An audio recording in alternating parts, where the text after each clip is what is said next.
Que quand 15 000 migrants meurent en Méditerranée au bout de 15 jours, on n'en parle plus, ou alors si peu. On nous parle de sauvetage en pleine mer.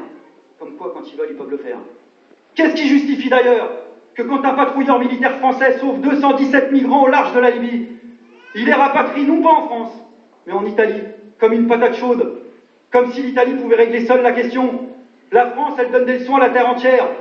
C'est la France qui a été menée la guerre en Libye, par exemple, et participé au chaos politique, pas l'Italie, qui est une des sources de ce qui est en train de se passer.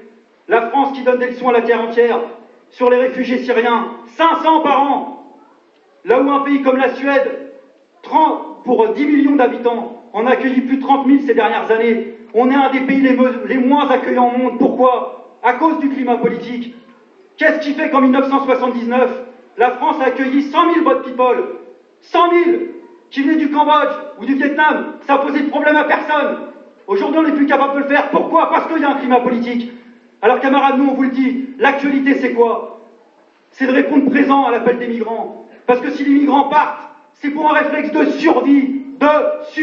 Quand on fuit la guerre ou la misère. Et n'importe qui le ferait.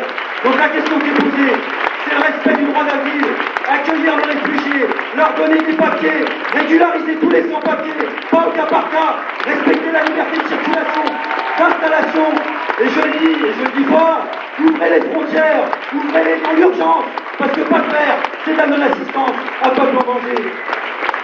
Alors en conclusion, camarades, c'est aussi la dictature du chacun pour soi dans notre rapport à nous-mêmes. Et je terminerai là-dessus. Dans notre rapport à nous-mêmes, parce que tout se en compter. On se plaint, on est en colère, on n'est pas content contre les politiciens. Et bizarrement, à chaque fois, on se sent obligé de repasser par eux. Il serait peut-être temps d'avoir confiance dans nos propres forces et de reparler en notre nom propre, sans passer par cette case-là. Pour imposer la déprofessionnalisation de la politique, plafonner la rémunération des élus, interdire le cumul des mandats, pouvoir les révoquer, organiser la rotation, y compris des mandats.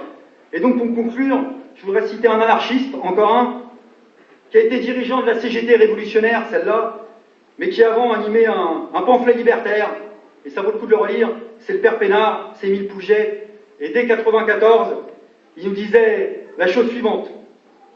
Voilà une tactique, les amis, autrement plus chouette que de renifler la chaussette des élus. Ce qu'il faut se fourrer dans le siphon, c'est que nous n'avons aucun appui à en espérer.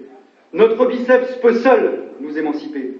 Ce n'est que lorsque nous montrerons les dents et que nous retrousserons nos manches, décidés à cogner, que nos maîtres baisseront le caquet. Faisons donc nos affaires nous-mêmes et gardons-nous des intermédiaires.